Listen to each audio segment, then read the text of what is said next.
You're streaming CBS News Bay Area. Well, despite all the investments to combat the homelessness crisis, the numbers are inching up in the Bay Area's biggest city. They're not doing their job. They're not offering us housing out here. But San Jose's mayor says there are signs of progress. Plus, imagine having your car stolen and getting a parking ticket. Why hundreds of Bay Area drivers are facing that frustration.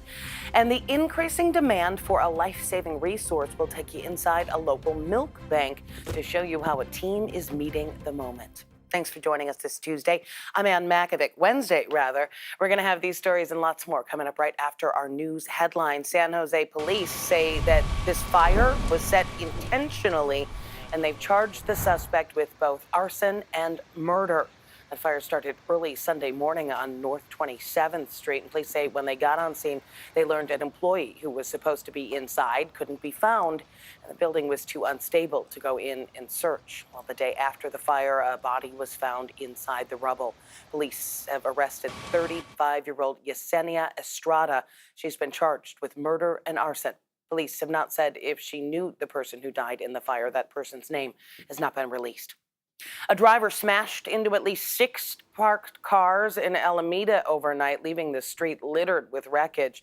Fire officials say this happened just after midnight along Lincoln Avenue. A witness says he hid behind a tree. He was afraid the car would jump the sidewalk, and then a Good Samaritan managed to keep the driver at the scene.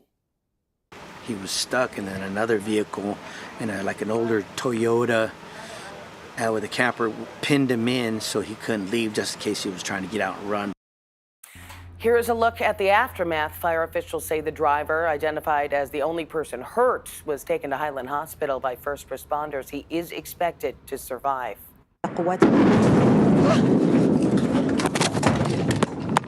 That is a moment a Syrian news anchor ducked for cover live on air after a massive explosion in Damascus that rocked the area near the Ministry of Defense. Israel confirms it did launch an airstrike targeting what it called a military site in the heart of the capital. Israeli officials say the strike was meant to protect an Arab minority group that is fighting with government loyalists in Syria. The Syrian health ministry says at least one person was killed, 18 others hurt. Limited trash pickup has resumed in parts of West Contra Costa County. Republic Services is grabbing the garbage from homes and small businesses in Richmond and San Pablo. But recycling and green waste pickups are still on hold. Meantime, the garbage keeps piling up in some other Bay Area neighborhoods as a work stoppage extends into its second week. They're very positive. I would not say that otherwise. I was directed. I said, hey, I don't want to give anybody else false hopes. And they specifically said it's very positive. More than 2,000 Republic Services workers nationwide are on strike, pushing for better pay and benefits. And officials still looking into how this brush fire started near a neighborhood in Antioch. This broke out last night near Oakley Road and Willow Avenue, not far from Highway 4 and the Antioch BART station. It spread to nearly the size of 90 basketball courts. Firefighters contained the flames and rescued one person who had been camping in the area. That person had minor injuries. All right, midway through the week, let's get a check on our first alert forecast with meteorologist Jessica Birch. Let's take a quick look at what's happening for us as we head outside today. A couple changes in the forecast for us. Those cool, misty conditions we've been dealing with in the early morning hours are still kind of holding on tight to us throughout the next couple hours before those clouds start to retreat back along the coast throughout the afternoon. It's going to be a beautiful afternoon for us today. Temperatures a little bit cooler compared to normal thanks to low pressure moving in from offshore. Now, throughout the next 6 to 10 days, the Climate Prediction Center is still showing those below normal conditions holding on tight, not only to us here in the Bay Area, but widespread all throughout the state of California. So how is that shaping out for us today? Well, think about it. It was just 2 days ago. We were talking about 90s over into Livermore and all the way over into places like Antioch. Today, we're in the low 80s, and it's a beautiful forecast, a little bit cooler compared to normal, but still a great day to get out there and get some fresh air. You make your way up into the North Bay now, places like Napa over into Vallejo. We were sitting in the upper 70s, lower 80s just a few days ago up in the North Bay, and now we're seeing temperatures cool down significantly, widespread throughout our inland spots.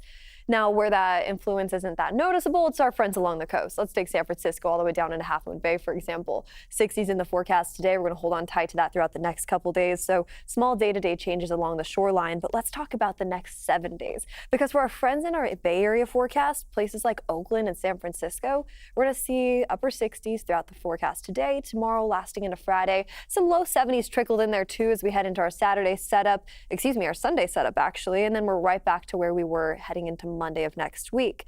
Cloudy skies in the morning, pulling back along the coast, exposing the inland spots to plenty of sunshine. That will be the case each day too, but high pressure starts moving in, and that jumps our temperatures up into the mid 80s as early as Saturday into Sunday. We'll keep you updated on that forecast here in the Weather Center. Well, the number of homeless people in San Jose is on the rise. That is despite a major investment in new shelters recently. The new numbers, according to the city's latest point-in-time count. But it's not all doom and gloom. Here's a look at some of the numbers. The count found that more than 6,500 homeless people are living in the city right now. That is up nearly 4% since the last survey conducted in 2023. But the number of unsheltered residents dropped more than 10%, from more than 4,400 to less than 4,000. Len Ramirez spoke with people that live there and the mayor about the mixed results and the work left to be done.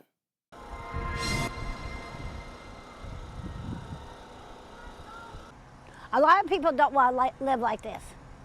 They'd rather have somewhere they could call home.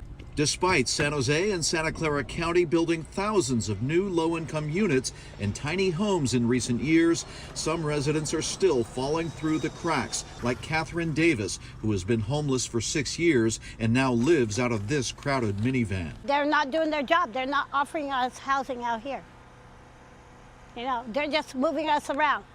Catherine is just one of the roughly 200 people currently living at Columbus Park, one of the city's largest encampments. The location has become a visible symbol of a growing crisis that persists despite massive investment. But San Jose's mayor says there are signs of progress. According to the latest homeless count, more people are being housed than ever before. The big news from my perspective is that we've significantly increased the percentage of our homeless population that is sheltered, that we have in interim housing or other shelter solutions, which means we are getting people off the streets faster, and we are making progress toward our goal of ending the era of encampments. The survey shows that the population of sheltered homeless people rose 39% since 2019 in San Jose, well ahead of the state and the rest of the county. But the overall homeless population rose by 237 people since the last survey 2 years ago. The mayor called that statistically flat, given the size of the city. Still, critics argue that the city isn't going far enough. They say that only permanent housing, not temporary shelters or tiny homes, can truly address the crisis. I believe he's trying to redefine the problem instead of ending homelessness and actually housing people in permanent housing. He's simply reducing the problem to getting people out of sight. The people living at Columbus Park know time is running out. The encampment is set to be cleared next month, a process known as a sweep. For Catherine Davis, it will be her 5th time being displaced. I'm just hoping and praying that something comes up for me. We have nowhere to go. As city leaders weigh the next steps, one thing is clear: there are still hundreds of people asking that very question. Where do we go? San Jose's progress was slightly better than Santa Clara County as a whole. Homelessness county-wide rose 8% from 2023. In Contra Costa County, though, whole different story. New numbers show that the county's homeless population is above 2,100 people. That is a 26% drop from last year. We talked with Supervisor John Joya and asked him what's been working. It is all about housing with services on site. We've increased our both temporary and permanent housing beds. We've provided more emergency rental assistance. So those two strategies do pay off. And while the county is on a good path, he says there is still obviously a lot more work to be done. Still ahead here on CBS News Bay Area. Each year, thousands of people all over the Bay Area find out that their car has been stolen. We're going to talk to some of those people who say that a parking ticket has really added insult to injury. Plus, if you park for free at Golden Gate Park, enjoy it while it lasts. New plan to start charging for parking. It would be really great if this was not yet another way that we're making life more challenging and expensive. In the Bay Area, a new WNBA franchise is taking flight. Catch this first-in-a-lifetime inaugural season as the Golden State Valkyries play live on KPIX and Pix Plus.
Day for us today throughout the Bay Area. Daytime highs starting to drop just a little bit more compared to the past few days. Rolling on tight to 60s this afternoon along the bay. 60s too as we head into this weekend's forecast. It's not until Sunday where we jump right back up into the low 70s. And speaking of 70s, actually, that's where we're at today in our inland spots.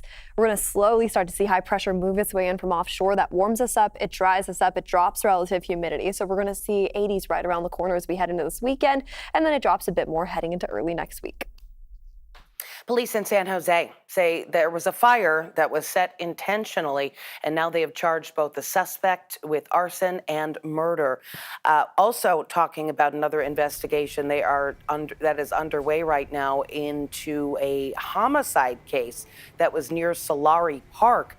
Police say it happened back on March 9th near the Seven Trees Community Center. They got that call just before 9 at night that somebody was shot. Police say by the time they got there, the victim and the suspect had both left, but they soon got a report of a gunshot victim at the hospital. That person ended up dying, and police are still searching for the shooter. They say they might have some clues here, though, including this car. Police say somebody in this car interacted with the victim before the shooting.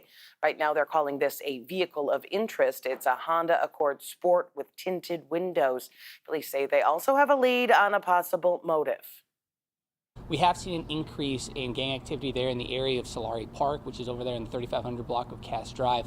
And although we are still investigating the circumstances of the actual shooting, right now indications have proved that this was a gang-motivated incident.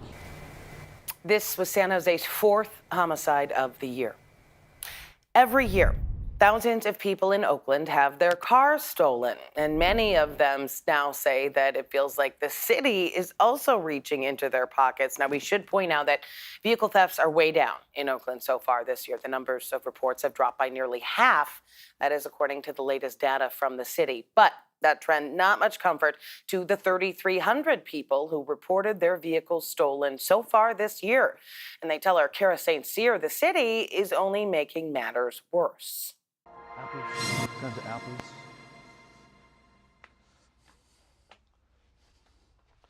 Holy smokes, someone found my car. Just before the pandemic, Andy got a parking ticket in the mail, which was odd because his car had been stolen. And it was on neighborhoods down off of 73rd. So we drove down there, and there, lo and behold, there it was. When he found his 1987 van, it wasn't how he remembered it. Stereo was gone, the battery's gone, the shocks are maxed out, so those got blown out. It cost $1,800 to fix. That $60 parking ticket just added insult to injury. But it's the principle. It's like, oh, why don't you slap me in my face? Years later, and stolen cars are still getting ticketed in Oakland. A report by the Alameda County Civil Grand Jury found that between 2022 and 2024, more than 1,500 stolen vehicles were ticketed. People that have their cars stolen are already victims of crime. Shouldn't be harder to kind of deal with the ramifications of that. Adam Cohen, the jury's foreman, says the grand jury found that there's a disconnect between the parking control technicians and the vehicle enforcement unit. The Oakland Department of Transportation doesn't have a system in place that allows technicians in the field to identify stolen vehicles. Car owners can resolve the tickets by appealing them. 831, and my parking ticket was denied. But the process isn't always smooth. Eventually it did get resolved, but after lots of heartache, and it was just, more slaps in the face. The grand jury suggests creating a specialized system that includes stolen vehicle reports without disclosing confidential information. Neighboring cities like San Francisco already use something similar. Could use a paint job. That way, people like Andy might be spared the headache. Yeah, so this got damaged. This got damaged. Though the nightmare for Andy is finally over. The ticketing debacle lives with him forever. Dirt left over from the concrete. But he still has his van. Get it ready for a trip. And at the end of the day, that's worth more than any ticket could ever be.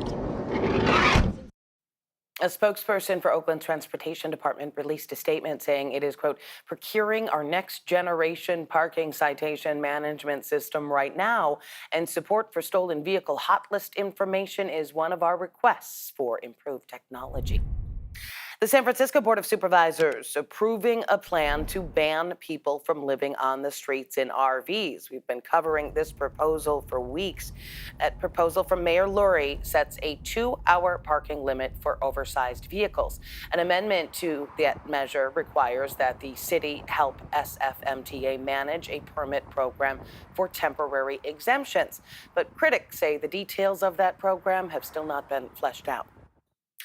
Get ready to pay to park your car in San Francisco's Golden Gate Park. The Board of Supervisors took up a proposal to let the SFMTA set parking fees for the park. That passed by a vote of 10-1, Supervisor Fielder being the lone no vote. Right now, there are thousands of free spots that fill up quickly on weekends.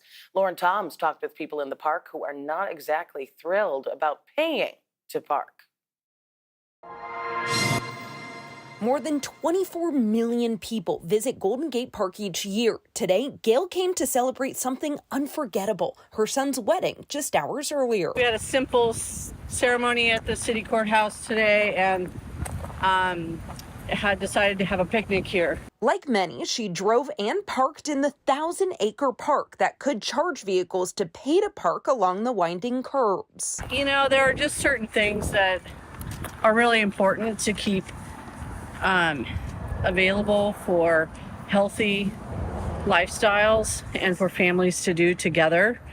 And coming to parks is one of those things. Gail was one of about a dozen park goers I spoke with, none of whom were on board with the idea of paying to park. They say Golden Gate Park, which is even larger than New York's Central Park, has always been a place of open access. David comes several times a week to walk his dog and says the change could alter his routine. I don't want to pay $3 or $4 every time I have to walk my dog. I think it's kind of ridiculous. But the city's Recreation and Parks Department isn't concerned about a decrease in visitors. Tamara Barrick-Apperton tells me the estimated $3 an hour fee to park would help boost the department's budget, which is facing a $12 million deficit. People love having well-maintained parks and ball fields. They like having classes and summer camps for their children, and we want to keep that in place. And with a $12 million deficit, this is the best way to do it. The proposed cost, about the same as a one-way bus ticket to the park. It's a comparison the department hopes will frame the fee not as a burden, but as a balance. $3 an hour is about fairness. It's comparable to a Muni ticket, and if people are taking transit to get to the park, why should they be paying more than people who drive here? The park has about 3,200 spots, and while many sit empty during the week, on weekends they become a hot commodity. San Francisco Mayor Daniel Lurie sponsored the proposal and tells us in a statement the expected revenue will, quote, protect not only our parks across the city, but also the summer camps, pools, and programs that thousands of families rely on. And while those amenities are welcomed by many, Gail says it's about access for all. In a time when life is just increasingly more and more expensive in every way, it would be really great if this was not yet another way that we're making life more challenging and expensive for outdoor recreation and good, healthy living. Well, it's not just parking. Supervisors also approved a proposal to begin charging $5 to rent pickleball and tennis courts. A plan to revamp a crumbling marina is going forward in the city of Martinez. After years of flooding, storm damage, and mounting costs, city leaders are going to unveil a new vision for the waterfront at today's council meeting. We've learned the city of Martinez may team up with a private developer to rebuild their marina from the ground up. Still ahead, there is a high demand for breast milk from hospitals in our state. We're going to meet the team behind a local milk bank collecting what they call liquid gold.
Well, the demand for breast milk is surging after a new state law loosened restrictions on what can be given to babies in the hospital.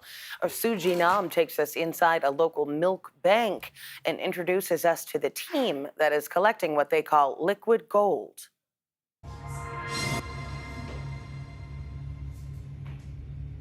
Today we got about 24 coolers in. Cynthia Potacek makes sure every breast milk donation is squared away at Mother's Milk Bank, California. And on the bottom there are our larges. About 1,200 screened donors serve this nonprofit organization based in San Jose. But recently, Potacek, the donor services team lead, says there has been a greater need. We have an increased demand for milk at this time, and so we're really reaching out to our community, hoping for their support. Ever since a recent state bill known as the Human Milk Bill passed, the bank has seen a 30% increase in demand from hospitals all over California, especially in the Bay Area. Hospitals now have fewer legal hurdles to store and distribute milk donations. It has made it easier for hospitals to use milk. They no longer are required to have a tissue bank license, and also commercial insurance companies are now covering this life-saving nutrition. Potacek has been busier than ever trying to meet this demand. Here in the thaw room, we do need to cover our hair. It's an arduous process once families ship their frozen breast milk to the milk bank. The staff thaws the milk before homogenizing it.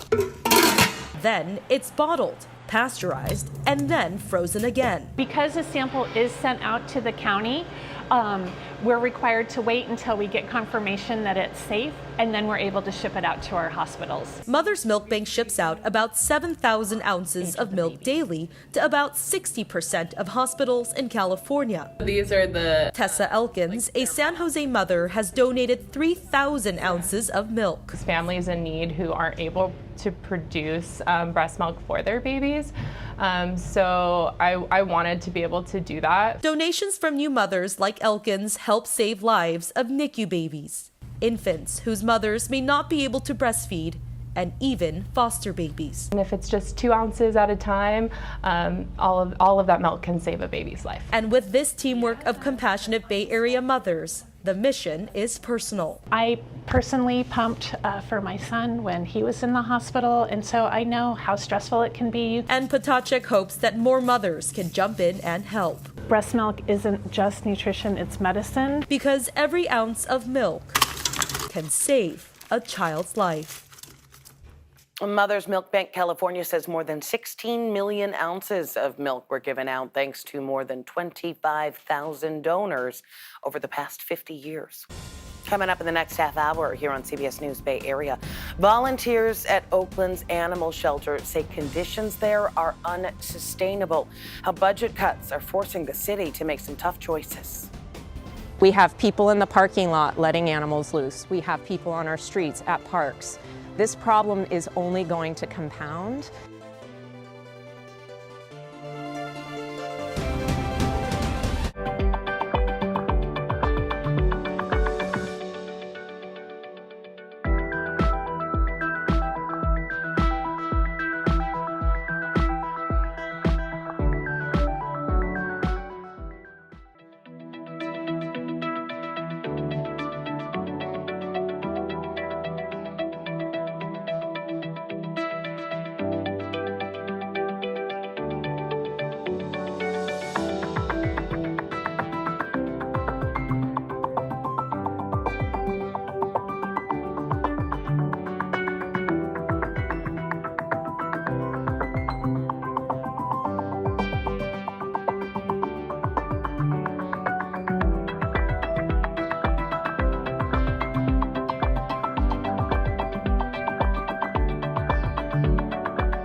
You're streaming CBS News Bay Area. Thanks for staying with us this Wednesday. I'm Ann Makovic, and here's another look at some of our news headlines. Police in San Jose says one person was killed in a fire, and they've arrested a person for suspicion of murder and arson.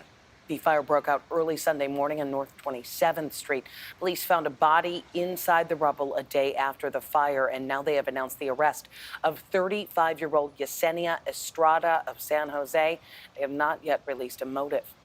A driver smashed into at least 6 parked cars in Alameda overnight, leaving the street littered with wreckage. Fire officials say this all happened just after midnight along Lincoln Avenue. A witness managed to keep a driver at the scene. Fire officials say the driver was the only person hurt and was taken to the hospital. He is expected to survive. And as the garbage strike continues, limited trash pickup has resumed in parts of West Contra Costa County. Republic Services grabbing garbage from homes and small businesses in Richmond and San Pablo. But recycling and green waste pickups are still on hold. Meantime, the garbage keeps piling up in many other Bay Area neighborhoods as that work stoppage extends into its second week. All right, let's get another check on our first alert forecast midweek with meteorologist Jessica Birch. Let's take a quick look at what's happening for us as we head outside today. A couple changes in the forecast for us. Those cool, misty conditions we've been dealing with in the early morning hours are still kind of holding on tight to us throughout the next couple hours before those clouds start to retreat back along the coast throughout the afternoon. It's going to be a beautiful afternoon for us today. Temperatures a little bit cooler compared to normal thanks to low pressure moving in from offshore. Now, throughout the next 6 to 10 days, the Climate Prediction Center is still showing those below normal conditions holding on tight, not only to us here in the Bay Area, but widespread all throughout the state of California. So how is that shaping out for us today? Well, think about it. It was just 2 days ago. We were talking about 90s over into Livermore and all the way over into places like Antioch. Today, we're in the low 80s, and it's a beautiful forecast, a little bit cooler compared to normal, but still a great day to get out there and get some fresh air. You make your way up into the North Bay now, places like Napa over into Vallejo. We were sitting in the upper 70s, lower 80s just a few days ago up in the North Bay, and now we're seeing temperatures cool down significantly, widespread throughout our inland spots. Now, where that influence isn't that noticeable, it's our friends along the coast. Let's take San Francisco all the way down into Half Moon Bay, for example. 60s in the forecast today. We're going to hold on tight to that throughout the next couple days. So small day-to-day changes along the shoreline. But let's talk about the next 7 days. Because for our friends in our Bay Area forecast, places like Oakland and San Francisco, we're going to see upper 60s throughout the forecast today, tomorrow, lasting into Friday. Some low 70s trickled in there too as we head into our Sunday setup, actually. And then we're right back to where we were heading into Monday of next week. Cloudy skies in the morning, pulling back along the coast, exposing the inland spots to plenty of sunshine. That'll be the case each day too, but high pressure starts moving in, and that jumps our temperatures up into the mid 80s as early as Saturday into Sunday. We'll keep you updated on that forecast here in the Weather Center. Oakland City Council has passed some changes in hopes of easing the burden on the overcrowded city-run animal shelter. A nonprofit supporting the shelter says that since 2020, Oakland Animal Services has lost 40% of its supply budget and 30% of its staff. At the same time, animal intake is up 40%. Well, the changes include shortening the holding period, the time before a shelter can euthanize animals, and allowing the facility to turn away animals when there's no capacity to care for them. John Ramos spoke with a volunteer who says she doesn't want these changes, but there's no other option. It is the mission of the Oakland Animal Shelter to care for unwanted and abandoned animals in the community, and the staff here will move heaven and earth to make that happen. But the last budget cut was so deep that they're now pursuing a policy that would, for the first time, allow them to turn animals away.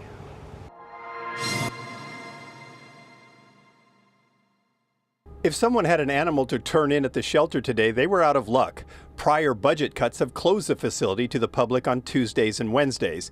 But now they want to change the policy so they can refuse new animals at any time when there just isn't enough room or staff to care for them. We want to be abiding by best practices, but it's also true that by doing that, we will make it easier for the staff, and so the staffing shortage won't have as severe of an impact. Oakland has always been what's known as an open admissions shelter. By law, they are required to accept any animals surrendered to them. The new ordinance would give them discretion. But some volunteers, who make up the majority of the workforce, say it's just an excuse to accept inexcusable cuts to their budget. What they're changing is that the shelter can say, well, we can't take this dog, we can't take this cat because we no longer have the staffing, the resources, the ability to do it.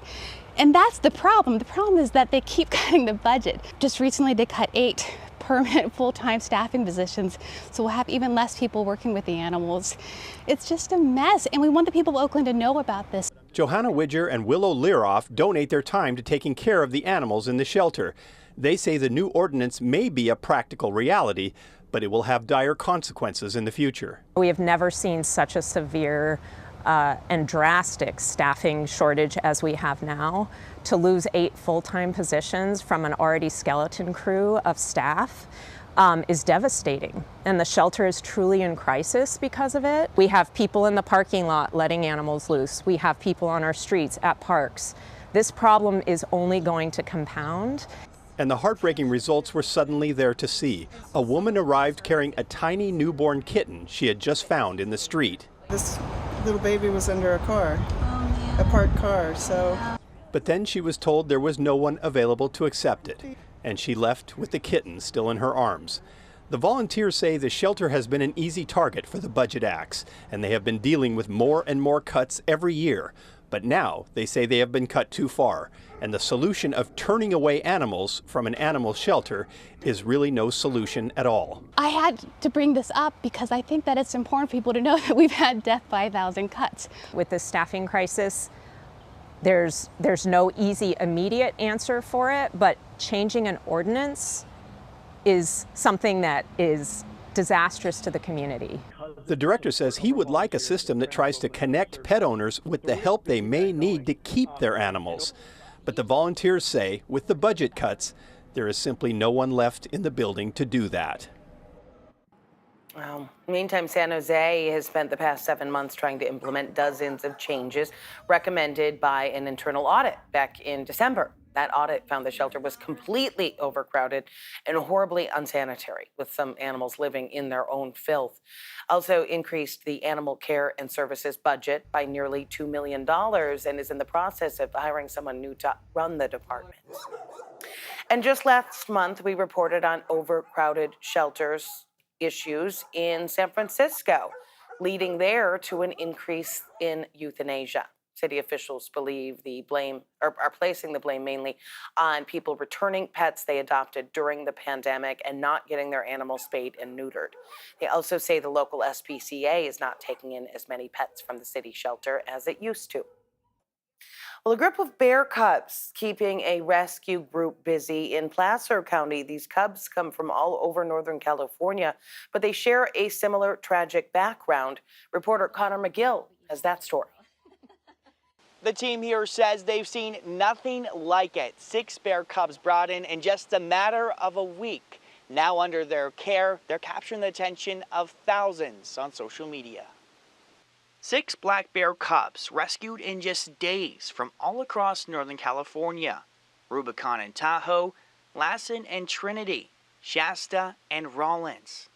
All of them orphaned in their very first few months of life. We're one of only 3 rehab facilities in the state of California to have a permit from CDFW, that's California Department of Fish and Wildlife, to be able to rehab black bear cubs. Gold Country Wildlife Rescue is working closely with the Bear League, a group that's been helping bears for nearly 30 years, and now sharing these cubs' stories online. They're all different, they're all unique, and yeah, you get really attached because we sit and watch them live. Right now, each cub is just 5 to 6 months old, weighing between 20 to 25 pounds. The goal?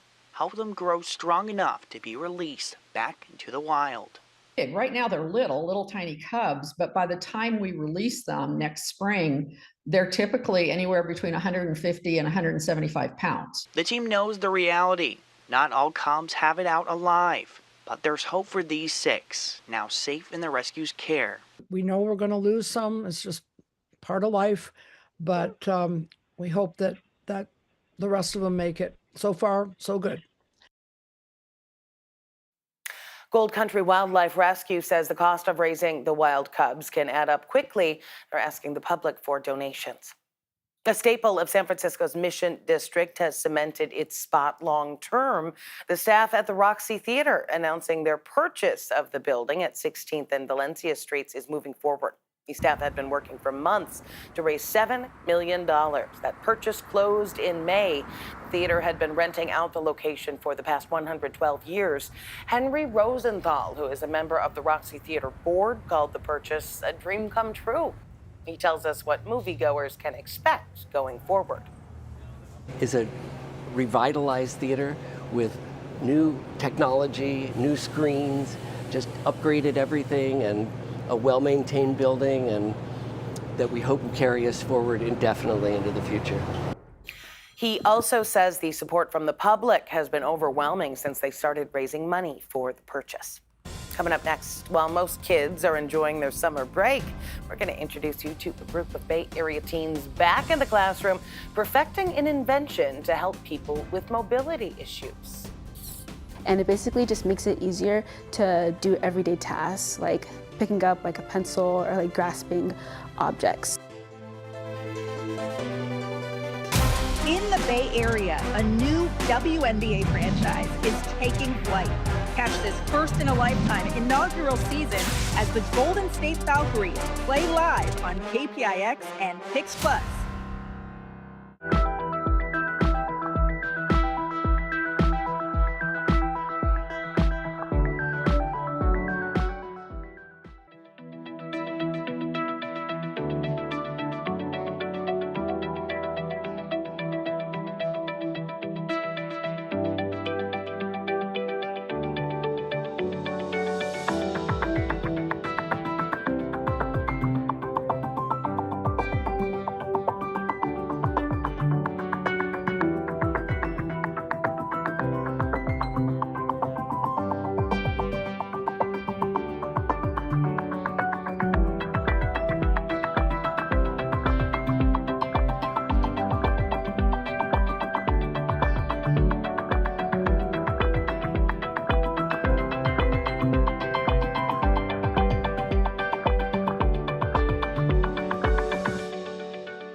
Day for us today throughout the Bay Area. Daytime highs starting to drop just a little bit more compared to the past few days. We're holding on tight to 60s this afternoon along the bay. 60s too as we head into this weekend's forecast. It's not until Sunday where we jump right back up into the low 70s. And speaking of 70s, actually, that's where we're at today in our inland spots.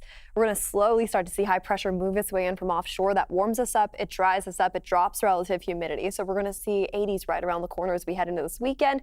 And then it drops a bit more heading into early next week.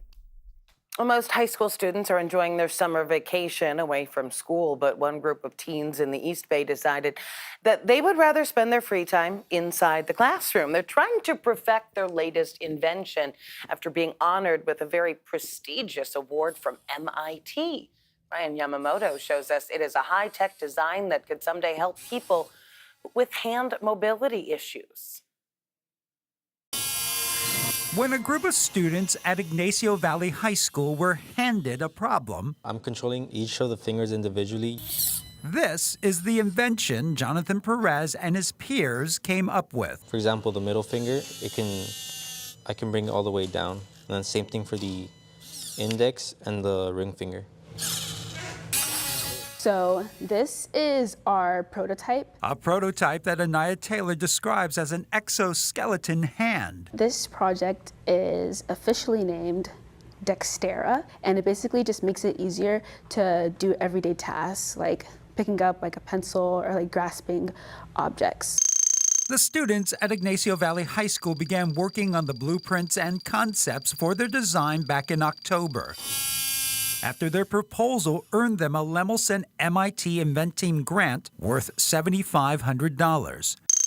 The goal, come up with a technological solution to real-world problems. Each piece of their design created inside the classroom. And we get the G-code from this and then export it into the SD card. Althea Vivar showing us how they used a 3D printer to build each component. There's one for the fingers, there's one for the palm, one for the wrist, and in another iteration we have a whole arm brace. Everything starting from scratch. And this app is very simple. Like Lee even building the app that controls the hand. It's very easy to access since everyone's using phones. And this past June, the Ignacio Valley Invent Team traveled from the East Bay to the East Coast, where they presented their invention to the Massachusetts Institute of Technology, along with 8 other high schools across the country. And to their surprise, they were honored by MIT with this trophy called the Golden Beaver Award. This is so prestigious. It's given by the MIT Lincoln Lab and the MIT School of Engineering. This is only given to one invent team every year, and this year we were the ones who they decided as the most technological advanced invention. And this summer, they're already busy working on the next version, the exoskeleton going from prototype to eventually meant to wear. And then we have our arm brace, which houses the motors and basically can like act as like a stabilizer. The students hoping one day their design will truly give someone a helping hand. Ignacio Valley High School's Invent Team's design is now patent pending. They presented a demonstration to the Concord Rotary Club, who helped sponsor their trip to the East Coast. By the way, if their teacher, Joseph Alvacaro, looks familiar, we featured him in a story last year when he was honored as 2024 Teacher of the Year for the state of California. Golden State Valkyries back in action today as they take on the Storm in Seattle for an early game. Team hoping to rebound after losing 4 of their last 5 games. It is Golden State's last game before a 9-day break as the All-Star game is set for this Saturday in Indianapolis. Kayla Thornton is the Valkyries' lone All-Star in their inaugural season. And you can watch the Valkyries take on the Seattle Storm on Pix Plus 44 Cable 12. Our pregame coverage starts at 11:30 this morning. Levis Stadium set to host 6 matches in the upcoming World Cup. And now we're learning that it is going to be known as San Francisco Bay Area Stadium for the tournament. That's probably going to cause some controversy. But if you want to go to those matches, FIFA has announced applications for tickets will open on September 10th. FIFA not releasing many of the specifics beyond that September 10th date, other than to say due to anticipated high demand, tickets will be released in phases. Coming up, wild story here. An East Bay family adopts a dog and launches an investigation. For a half-second thought she might have been in my phone's photo album because they just looked so similar. And what they discovered is something they say they can't even begin to explain.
All right, we want to introduce you to this rat terrier chihuahua mix named Rufus.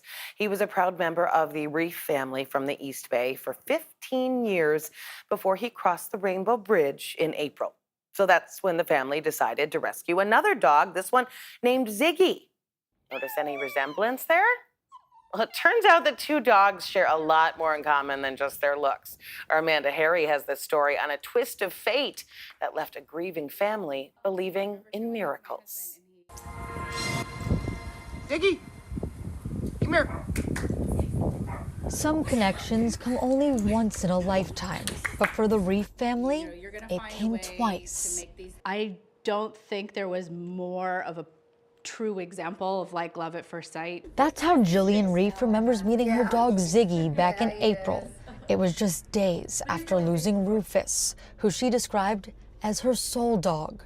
Rufus was there for every milestone over the last decade of her life. We were engaged and Rufus was there. He actually had the ring tied around his neck. And when my husband and I got married, he was there. He was wearing a little tux and he was in City Hall pictures. And then when we had our children, so Maya and Benjamin, Rufus was actually the first family member to meet both of our kids, even before Grandma. Rufus passed away quickly and unexpectedly earlier this year, leaving the family heartbroken.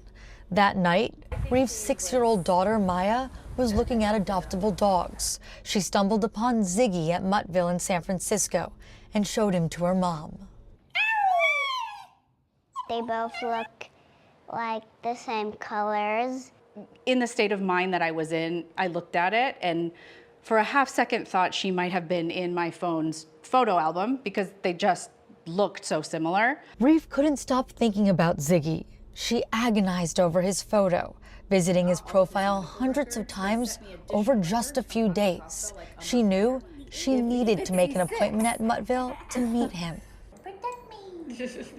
When Ziggy trotted through that little gate with the adoption counselor, and I could see that he was lumpy and bumpy and old and a little wobbly, which is what Rufus was when we lost him, I didn't have any questions. They committed to adopting him within minutes. After they took him home, the similarities became more apparent, including the way they communicated. We learned that probably hour 2 of him being here because he was hungry and we weren't moving quick enough. And suddenly from the corner, that very familiar, like warbling sound, my husband said, "Oh my God, is that Ziggy?" Reef decided to DNA test Ziggy, something they had done with Rufus back in 2017. She was at work when she got the results. It confirmed they were both rat terrier chihuahua mixes, but there was another tab that said relatives. Rufus was Ziggy's son, and I was so panicked in that moment. I think I probably shouted in my conference room. I know I made some kind of, it might have been an expletive, I don't know, but it was a lot of emotion. Rufus was about 15 years old when he passed. They estimate Ziggy is 16 or even 17 years old. Reef went straight home to hug Ziggy, grateful for this unexpected miracle. And this doesn't make sense, and I have to be okay with that and just accept it as the amazing gift that it is. Well, thanks for streaming CBS News Bay Area. I'm Ann Makovic. We're going to be right back with your first alert forecast and another look at your top stories.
You're streaming CBS News Bay Area. Well, despite all the investments to combat the homelessness crisis, the numbers are inching up in the Bay Area's biggest city.